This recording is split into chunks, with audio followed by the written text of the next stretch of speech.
নমস্কার। প্রত্যেক ছাত্রছাত্রী যারা ওয়েস্ট বেঙ্গল ল একাডেমির ফেসবুক গ্রুপ, ইউটিউব এগুলো ফলো করে, মোটামুটি প্রত্যেকে জেনে গেছো যে ওয়েস্ট বেঙ্গল ল একাডেমি তার সেকেন্ড স্টেট লেভেল ল ওয়ার্কশপ অর্গানাইজ করেছে 9 ডিসেম্বর। 9 ডিসেম্বর আমি আগে একটু ভেন্যুটা বলে দিই, তোমরা জানতে তো পারবেই, আরও সমস্ত আমাদের সোশ্যাল মিডিয়ায় এই ক্লিপিংসগুলো থাকবে।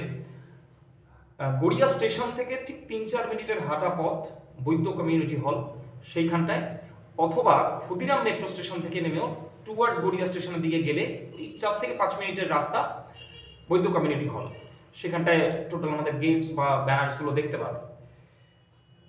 যে জন্যে এই ক্লিপিংসটা করা সেটা হচ্ছে আমাদের উদ্দেশ্য ছিল 30 তারিখ আমাদের রেজিস্ট্রেশনটা ক্লোজ করে দেবো, কিন্তু বিষয়টা হচ্ছে আমাদের অ্যাকোমোডেশনস ছিল 200 জন, সেখানে বাইরের স্টুডেন্টসদের আমাদের কোটা ছিল 25 জন। বাইরের স্টুডেন্ট অর্থাৎ যেহেতু এটা আমাদের ওয়েস্ট বেঙ্গল ল একাডেমি একটি মাদার বডি আছে, গড়িয়া গণশিক্ষা ও সংস্কৃতি প্রসার সমিতি, এটি একটি গভর্নমেন্ট রেজিস্টার্ড এনজিও বটে, তো সেই নিয়ম অনুযায়ী অর্থাৎ বেশ কিছু আমাদের ডেকোরামস অনুযায়ী আমরা বাইরের স্টুডেন্টসদেরও আমাদের স্টেট লেভেল ওয়ার্কশপসগুলোতে অ্যালাউ করি। এখন এই জায়গায় দাঁড়িয়ে 25 জনের বদলে 30 জন হয়ে গেছে বাইরের স্টুডেন্টস, এবং যে 200 জনের অ্যাকোমোডেশনসটা ছিল সেটা হয়েছে 220 জন। এবারে প্রশ্ন হচ্ছে সেটা 25 তারিখেই 220 জন ছাড়িয়ে গেছে, মানে 220 জন এসে ঠেকেছে। তো এই জায়গায় দাঁড়িয়ে আমাদের পক্ষে আমরা ডিসাইড করেছি, ওয়েস্ট বেঙ্গল ল একাডেমির ফ্যাকাল্টিজরা এবং গভর্নিং বডি থেকেও আমরা ডিসাইড করেছি যে এই মুহূর্তে রেজিস্ট্রেশনটাকে আমাদের অফ করতে হবে, এবং অফ না করলে যে অ্যাকোমোডেশনস 200 জনের সেটার থেকে বেড়ে গেলে প্রবলেম হবে। তাই আমি প্রত্যেককে বলছি, কেউ আর প্লিজ রেজিস্ট্রেশন ফিজ আপডেট করো না বা পাঠিও না। তোমাদের সঙ্গে অবশ্যই তোমাদেরও অধিকার আছে স্টেট লেভেল ওয়ার্কশপ অর্থাৎ ওয়েস্ট বেঙ্গল ল একাডেমির এই যার জন্য ওয়েট করে থাকে ছাত্রছাত্রীরা সেখানে অংশগ্রহণ করার, কিন্তু ভাই পরের বছর, এবছর তো আর হচ্ছে না। আদারওয়াইজ আমাদের যে মান্থলি ল ওয়ার্কশপটা হয় সেটা অবশ্য ম্যাডাম নেন, অ্যাডভোকেট ইন্দ্রাণী ম্যাডাম তোমরা চেনো, তার জন্য তো ওয়েস্ট বেঙ্গল ল একাডেমি স্টুডেন্ট হতে হবে। কিন্তু যাই হোক, তো পরের বছর আবার তৃতীয় স্টেট লেভেল ল ওয়ার্কশপ অর্গানাইজ করবে ওয়েস্ট বেঙ্গল ল একাডেমি, সেখানটা অংশগ্রহণ করবো, প্রথমেই কিন্তু রেজিস্ট্রেশনটা করতে হবে। আচ্ছা, এইবারে একটু আমি সাবজেক্ট অর্থাৎ আমাদের স্টেট লেভেল ওয়ার্কশপে ডিসকাশনসগুলো কী কী থাকবে সেটা একটু বলে নিই।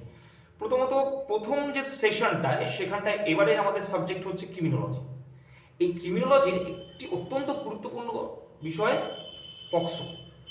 এই পক্সোর বিষয় নিয়ে, পক্সোটা কিভাবে ইমপ্লিমেন্ট করা যায়, পক্সো সম্পর্কে যে ঘটনাগুলো আমরা দেখতে পাই ট্রায়াল বা কোর্টে যে আলোচনাগুলো থাকে, এবং কোন কোন ক্ষেত্রে পক্সো কিভাবে এফআইআর দায়ের করা হয় ইত্যাদি ইত্যাদি টোটাল ডিটেলস আলোচনা করবেন হাইকোর্টের একটি প্রখ্যাত আইনজীবী।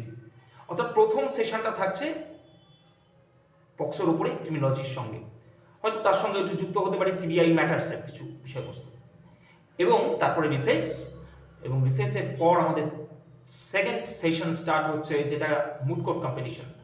6টা গ্রুপস থাকছে মুড কোর্ট কম্পিটিশনে, এবং মুড কোর্ট কম্পিটিশনে যারা ফার্স্ট, সেকেন্ড, থার্ড থাকছে তাদের জন্যে অবশ্যই প্রাইজ, এবং যারা পার্টিসিপেন্টস থাকছে মুড কোর্টে কম্পিটিশনে তাদের জন্য থাকছে মেডেল, এবং মুড কোর্টের জন্য আলাদাভাবে সার্টিফিকেট থাকছে যারা ফার্স্ট, সেকেন্ড, থার্ড হচ্ছে যে গ্রুপসগুলো। তাছাড়াও যারা সেকেন্ড স্টেট লেভেল ওয়ার্কশপে পার্টিসিপেট করছে তাদের প্রত্যেককে ন্যাচারালি এটাই হয়ে থাকে, সার্টিফিকেট দেওয়া হবে, পার্টিসিপেন্ট সার্টিফিকেট, এবং সেটা রেজিস্টার্ড ইনস্টিটিউট থেকে দেওয়া হচ্ছে।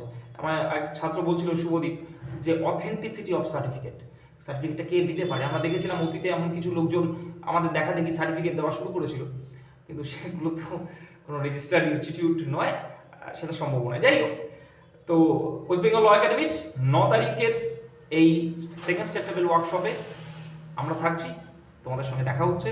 আর যারা রেজিস্টার হতে পারো না তাদের জন্য আমি ক্ষমা প্রার্থী। পরের বার তৃতীয় স্টেট লেভেল ওয়ার্কশপে খুব তাড়াতাড়ি করে রেজিস্ট্রেশনটা করে নিও, যাতে তোমাদের সঙ্গেও দেখা হয়। ভালো থেকো।